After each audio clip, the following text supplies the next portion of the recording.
अब इमरान खान से कब मुलाकात आपकी मुतवक्को है? ये जराए से खबरें आ रही थी कि कल शायद आप लोगों की मुलाकात होगी, क्योंकि तोशा खाना का केस भी कल लगा हुआ है।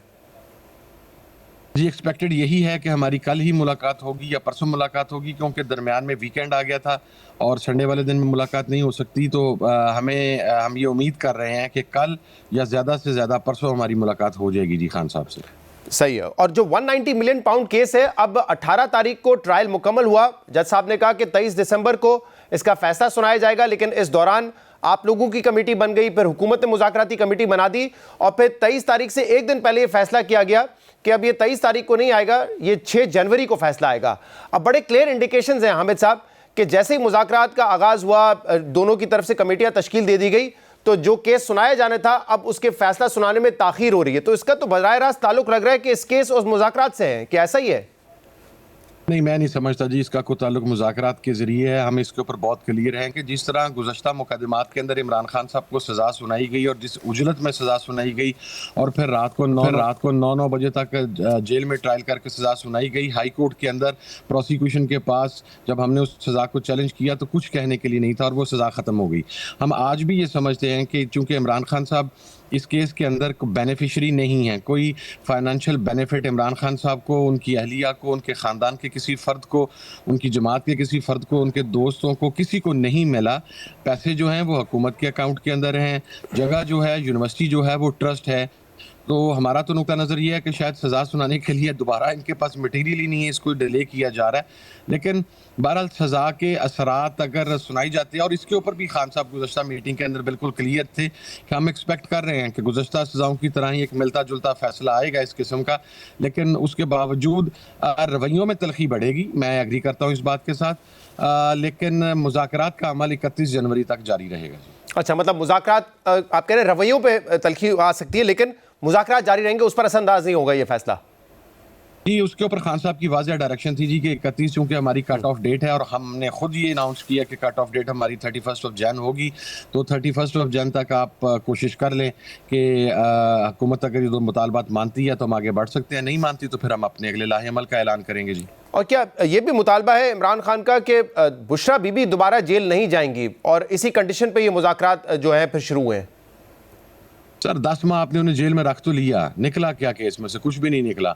अब मज़ीद आप मकसद है उन्हें रख के क्या करेंगे? लेकिन इमरान खान साहब की तरफ से या हमारी तरफ से ऐसी किसी किस्म की कोई बात नहीं की गई जी। बुशरा बीबी क्यों चाहेंगी जी? जब नहीं, अगर फैसला 190 मिलियन पाउंड का खिलाफ आता है तो उसमें तो दोनों मुल्जिमान है ना, इमरान खान भी है, बुशरा बीबी भी है। तो अगर फैसला कन्विक्शन होती है तो फिर तो दोबारा जेल जाना पड़ेगा ना उनको। सर हफ्ते में फिर वापस आ जाएंगे इंशाल्लाह। उन्होंने पहले बड़ी ग्रेस के साथ जेल को फेस किया, को 10 दिन और फेस करना पड़ा। वो कोई डील करके या कोई इस किस्म की बातचीत के जरिए बाहर नहीं रहना चाहती। ये मैं इस बात के ऊपर आपको बड़ा कैटेगोरिकली क्लियर कर रहा हूँ जी। सही है। अच्छा, दूसरा, एक तो आपने कहा कि कोई एग्जीक्यूटिव ऑर्डर के जरिए इमरान खान बाहर नहीं आते, हम चाहते हैं कि जुडिशियल प्रोसेस के जरिए हो, लेकिन हुकूमत उस पर असरअंदाज ना हो। लेकिन जो दूसरा आपके एक डिमांड है कि 26 नवंबर और 9 मई पे जुडिशियल कमीशन बनाया जाए। अब जुडिशियल कमीशन का आप मुतालबा तो कर रहे हैं, लेकिन 9 मई से जो मिलिट्री कोर्ट के हवाले से केसेस थे वो हो चुके हैं, उसमें कुछ लोगों की सजा माफ भी हो चुकी है। और 26 नवंबर पे भी अभी एपेक्स कमेटी की जो मीटिंग थी, वजीर आजम ने तो बड़े दो टोक अल्फाज में कहा था कि ये सारा प्रोपेगेंडा था, कि गोली चली है, शहादतें हुई हैं, जिसमें अली अमीन गंडापुर साहब ने कहा भी बाद में कि नामुनासिब बात है। लेकिन आपको लग रहा है कि इस पर वाकई हुकूमत या एस्टैब्लिशमेंट जो उनके पीछे जो आप कहते हैं कि ऑन बोर्ड भी है, कि वो तैयार हो जाएंगे कि हाँ जुडिशियल कमीशन बनाया जाए दोनों मामलों पर? देखिए जी, एपिक्स कमेटी के अंदर सबसे पहली बात तो ये कि वज़ीर आज़म ने जब ये बात की तो हमारे सीएम KPK ने उन्हें कन्फ्रंट किया था वहाँ पर, और उन्होंने बतलाया कि हमारे 13 शुहदा हैं, हमारे 56 के करीब बुलेट इंजर्ड वुंडेड हैं, जिनके मेडिकल सर्टिफिकेट्स भी हमारे पास हैं। ये पूरी डिटेल उन्होंने वहाँ पर रखी। तो उन्होंने बाकायदा वज़ीर आज़म को कन्फ्रंट किया है एपेक्स कमेटी के मीटिंग के अंदर कि वज़ीर आज़म गलत हक़ाइक़ बयान कर रहे हैं, नंबर 1। नंबर 2, देखें मिलिट्री कोर्ट का जो मामला है वो अभी तक सब जुडिस है। सुप्रीम कोर्ट ने कंडीशनल इजाज़त दी थी, लेकिन सुप्रीम कोर्ट ने अभी उस केस का फैसला नहीं सुनाया कि क्या हो सकता है या नहीं हो सकता।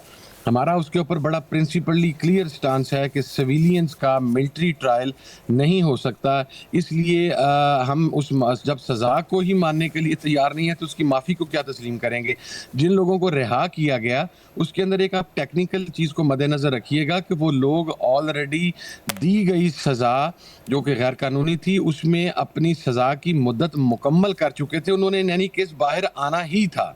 तो वो बाहर आ गए। उनकी सजाएं कम थी और काफी अरसे से वो जेलों में थे। लेकिन देखिए, अक्सर बातें सुन के ये लगता है कि ये तमाम मामला जो हम डिस्कस कर रहे हैं ना इस वक्त, वो निटी-ग्रिटीज है। असल इशू वो है जो राना सनाउल्लाह साहब ने पिछले हफ्ते एक टीवी शो में कहा।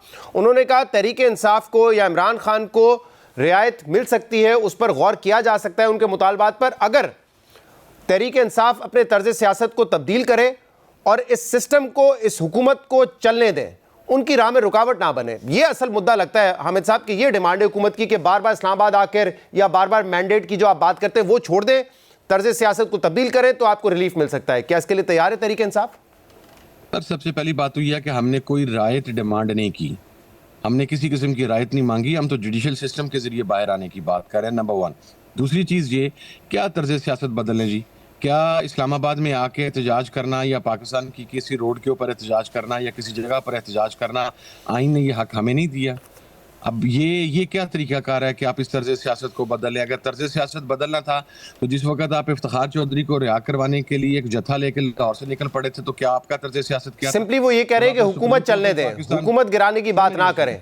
सर, अपोजिशन में होते हुए हम कैसे ये बात कह सकते हैं कि हम हुकूमत नहीं कराएंगे? हमें आइन ने एक हक दिया है कि हम कौमी असम्बली के अंदर एक तो अवामी प्रेशर क्रिएट करके और कौमी असम्बली के अंदर हम हुकूमत के खिलाफ तहरीक-ए-एतमाद लेकर आ सकते हैं। हम कैसे ये बात गारंटी कर सकते हैं कि हम नहीं लेके आएंगे या हम एहतजाज नहीं करेंगे? एहतजाज हमारा आइनी कानूनी हक है, वो हम बिल्कुल करेंगे। अगर हमें करने की ज़रूरत महसूस हुई तो हम बिल्कुल करेंगे। और हुकूमत को जो चलने की गारंटी है वो अपोजिशन में रहते, फिर हमने अपोजिशन क्या करनी है? फिर हम घरों को जाएं। अपोजिशन का काम ही मॉडर्न डेमोक्रेसी के अंदर जो पूरी दुनिया के अंदर राइज है वो यही है कि अपोजिशन थ्रू हाउस चेंज की कोशिश करती है। वो अगर हम किसी मौका पर समझेंगे तो हम बिल्कुल करेंगे, उसकी हम कोई गारंटी देने के लिए तैयार नहीं है जी।